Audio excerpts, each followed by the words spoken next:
Hello students, welcome to Educate.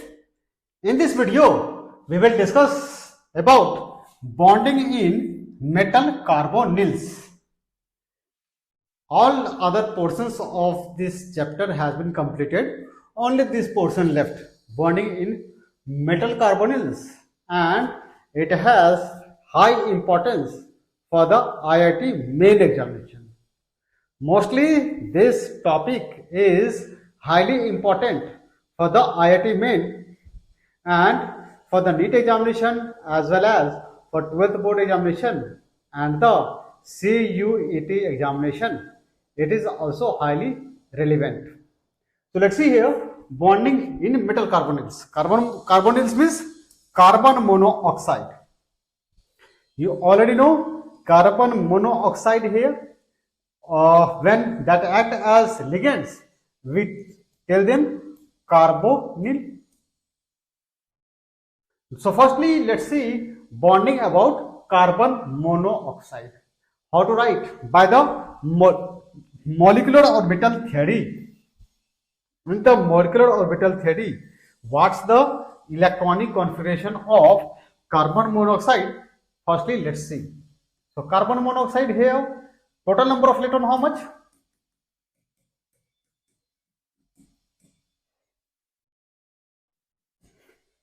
Carbon 6 and oxygen 8. So total 14 electron. So energy level for the 40 electron is, according to molecular orbital theory, that will be energy level is sigma 1s, anti sigma 1s, sigma 2s, anti sigma 2s. Then after pi 2px, and the energy level of pi 2py is same. Then after anti-bonding 2px and the energy of anti-bonding 2py is same. So let's see here, 14 electron you will have to fill up. Right now I am filling till here. If there be requirement of the more energy level, then I shall write anti sigma 2pz here also. Okay, I am writing. Oh no.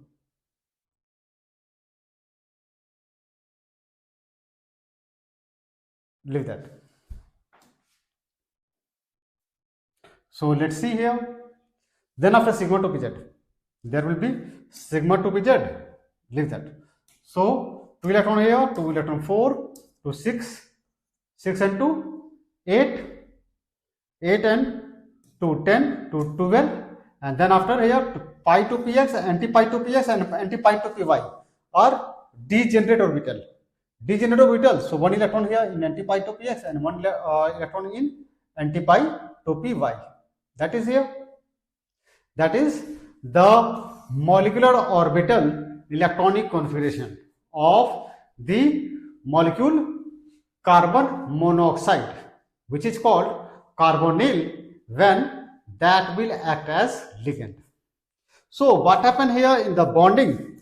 Few compounds here. Let's see what's the bonding here. About those we discuss. In the nickel carbonyl, what happened? 4 carbonyl group is attached here.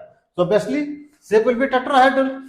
Very easy, because all these sigma electron, all these sigma bond will lie in 3-dimensional space, so that the electron present in these orbitals will experience the minimum repulsive force. So that's why shape will be tetrahedral.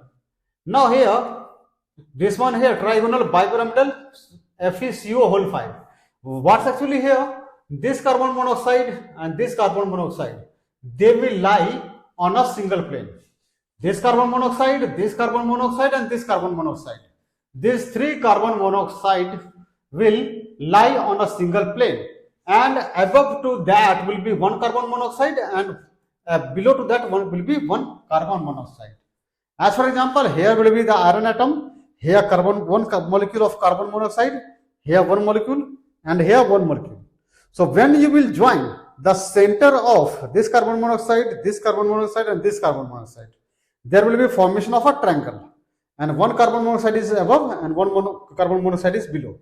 So when you will join all these 3 from here and all these 3 from here, here and here to this portion, So there will be a formation of two pyramid. There will be formation of two pyramid of which the base will be a triangle. So that's why the shape will be trigonal bipyramidal. Now here 6 carbon monoxide molecule. So that's why shape will be octahedral. Very simple it is here. Now in this case, Mn2CO whole 10. So what will be here? These 3 that will be here and they will be bonded to this manganese. 1, 2, 3, 4, 5. Okay. So that will be here. Now same here this 2 with carbon monoxide molecule, cobalt molecule atoms are bonded here also, and 1 carbon monoxide molecule and the other carbon monoxide. That means this carbon monoxide molecule will be bonded to this carbon monoxide molecule will be bonded to this cobalt as well as with this cobalt. In the same way, this carbon monoxide molecule will be bonded to this cobalt as well as with this cobalt. That is not difficult nor frequently asked in the examination. Main here in the examination question asked about the synergic bonding. Yes, in synergic bonding. What's the bonding in carbon monoxide? I have shown you, and you might have realized that in the last electron in case of carbon monoxide, the last electron were bond entering in anti-pi 2px and the anti-pi 2py molecular orbital. That means anti-bonding 2px and anti-bonding 2py, anti-bonding 2py molecular orbitals. Okay, so let's see here, when there will be bond formation between the metals and the carbon monoxide molecule. So obviously there will be formation of a sigma bond and a pi bond. There will be formation of a sigma bond and a pi bond, and the sigma bond will form by the donation of electron by the carbon monoxide molecule to the metal atoms in their vacant d orbital. The sigma bonding between the carbon monoxide and the transition metal atom will form by the donation of electron by the carbon monoxide molecule. That means the sigma bond between the carbon monoxide molecule and the transition metals will form by the donation of electron by carbon monoxide molecule in the vacant d orbital of the transition metals, and the pi bond will form by the donation of electron from the metal atom, that is transition metal atom, to the anti-bonding molecular orbital of carbon monoxide, and in this case there will be a formation of a sigma bond and a pi bond. Okay, what is happening here? Electron is coming from carbon monoxide molecule to the transition metal, and from other side the pi bond has been formed by the donation of electron from the transition metal atom to the carbonyl part of the carbonyl molecule. So there is just like back, from one side electron is coming, from other side electron is going. So that is also called back to back bonding.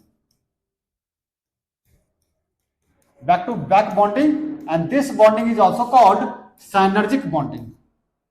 This type of bonding is called back to back bonding or the synergic bonding. Okay, so let's see here.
Okay guys, that was very easy here, and I have taught you by drawing the molecular orbital electronic configuration of the carbon molecule and carbon monoxide molecule, and you have realized there what's the anti-bonding molecular orbital, okay, to the carbonyl group. Just a moment here. Also, one thing you should write here, include also the sigma bond forms by the donation of electron from carbonyl group to the carbonyl group to the transition metals. Transition metals.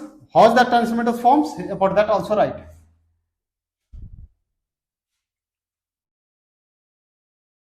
In the vacant d orbital. In the vacant d orbital. That means sigma bond is formed by the donation of electron from carbonyl group to the transition metals in the vacant d orbital. Okay, and the pi bond forms by the donation of electron from transition metals to the carbonyl group in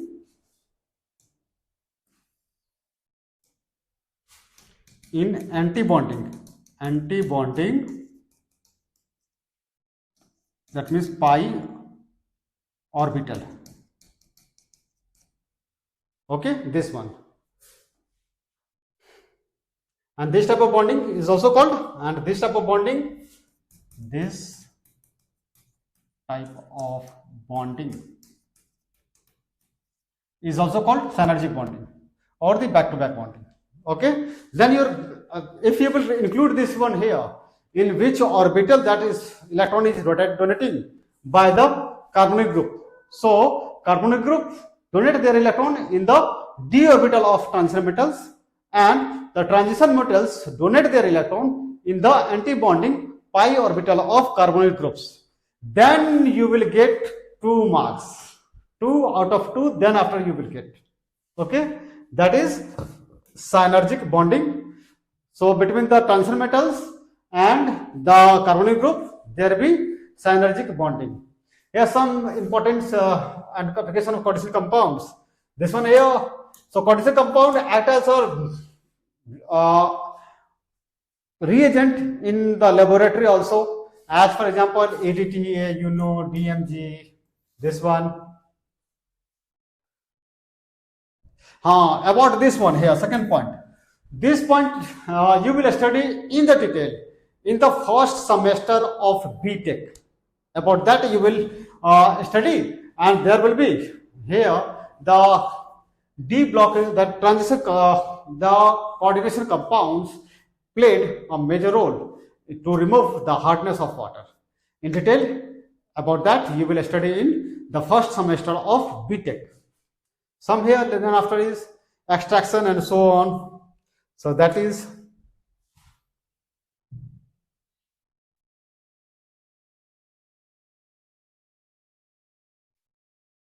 okay. You know already the coordination compound magnesium called chlorophyll is the coordination compound of magnesium. Hemoglobin is the coordination compound of iron. Vitamin B12 or cyanocobalamin, that is here a coordination compound of cobalt. Okay, so you may write here, this will be used as a MCQ, and more important, this one is more important in a NEET examination. In IIT main examination, that here probability of asking the question will be low, and in NEET examination that will be very high, and in case of CUT examination the probability of asking will be not very high, not very less. So you write that here, vitamin B12 is the coordination compound of vitamin B12, that is also called cyanocobalamin. The students of biology very well know about this one. This one is a coordination compound of cobalt. Deficiency of vitamin B12 causes pernicious anemia, you know about that. And hemoglobin is the coordination compound of iron. Chlorophyll is a coordination compound of magnesium, but that's not of the chlorophyll is the coordination compound of magnesium, but magnesium is not a transition metals. So here Usually it is understood that only transition metals form the coordination compound, which is not so, as the chlorophyll is a coordination compound of magnesium, which is not a transition metals, that is the alkaline earth metals. This one used as catalyst. Why? Because that is the compound of the d block elements. So you very obviously that will act as a catalyst. Here in metallurgy also the coordination compound are used for the to manufacture the less active metals like silver, gold, and so on.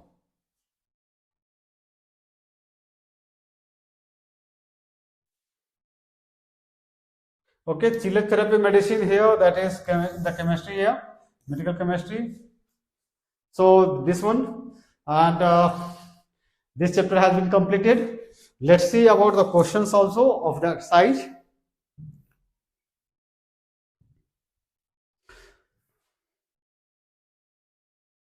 Vermes postulates we have discussed already. Primary valency and secondary valency, about that we have discussed already.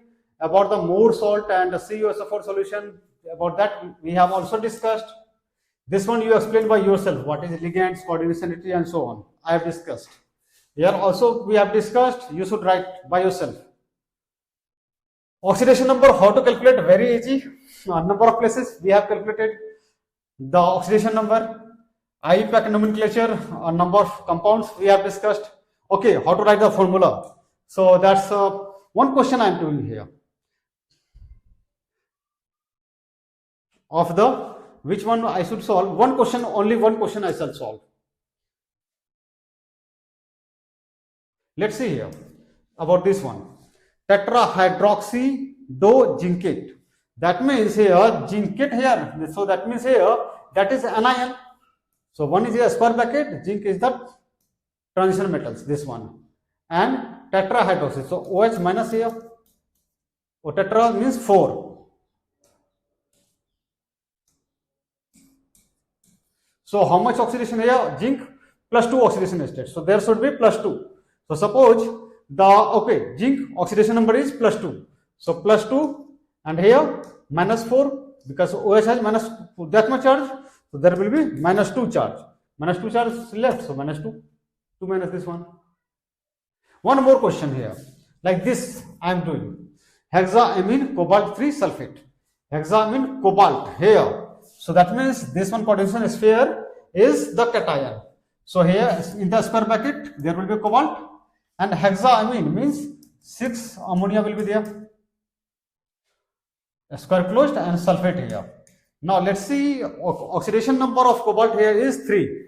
So here plus 3 here, and here SO4 has minus 2. So obviously this will be multiplied by 3 and this will multiply by 2. So that here 3 to the 6 plus 6 and here 3 to the 6 minus 6. That's why that will be the formula of the compound. Okay, how to write the formula of the compound? Sulfate here, watch out, one thing more. Here during the IUPAC nomenclature, how much sulfate, that has not been mentioned here. So you will have to write the name of number of cation and the anion, so that the total positive charge will become equal to the total negative charge. Okay.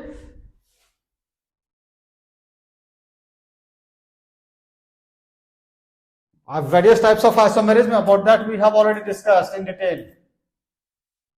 How much geometrical isomerism you have to predict. Optical isomerism also we have discussed there in detail. So there will be just, if I discuss, there will be just wastage of your time. So better, more effective will be that you solve the questions. You solve the question, then after watch the videos that you have done correctly or not. And even though after watching the video also you felt the difficulty, which will be not, probability of the difficulty will be less. But even though if you feel difficulty, then the educate channel will always ready to help you. Now let's see. Isomers of geometrical isomers, here how much times we have discussed. So we have discussed in detail here already. Here, write the statement of this one. Is it not easy? You just tell how much? Do by yourself. Discuss nature bonding. The following condition is bonding. Valence bond theory goes through the valence bond theory. You can predict that. How splitting in octahedral complex here goes on T2G energy level and Ag energy level.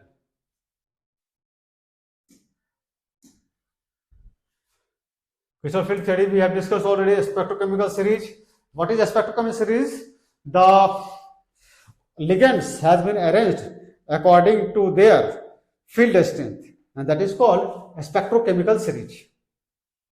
Weak field ligand and strong field ligand we have discussed a number of times. Why this one paramagnetic now goes or the do the bond formation there. Then after you will realize diamagnetic or paramagnetic. What is that and why? Why green and why this one?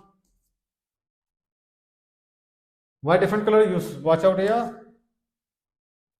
In metal carbonics, right now we have discussed oxidation state has a number of times. You have also studied in the 11th class about the oxidation number.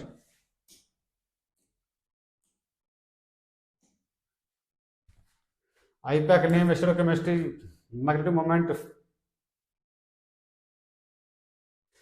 How the violet color, which color it absorbs goes on the chart, which color this compound absorb, remaining portion will reflect back. Chill-effect effect.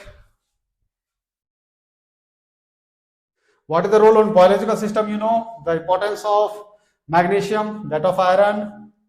Analytical chemistry, what is there? Medical chemistry, what? Here, this one, what?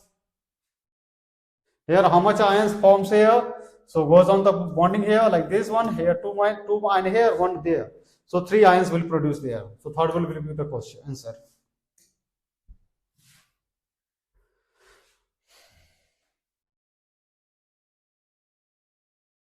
Okay, guys.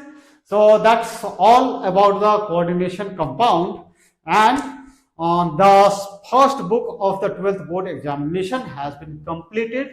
By doing this one, I just suggest all of you that you study this one and try to solve all the questions of the in-text question who have that made the target as the IIT and that of the NEET examination, that should also practice the question from the any book of any publication, but should practice MCQ question. I shall also make the videos in which I shall discuss about the previous year questions of the IIT and that of the NEET, and what will be the probability of asking the question in the upcoming NEET examination, the IIT examination, as well as in CUET examination also. In addition to that, during the last portion, that means just 15-20 days earlier, about the questions which could ask in the 12th board examination and how to write. That will be, you will get benefit more when you will show us also what you have written for that particular questions. Okay, so it's all for this class. Now we will discuss about the organic chemistry of the 12th board. It's all. Thank you, Team Educate.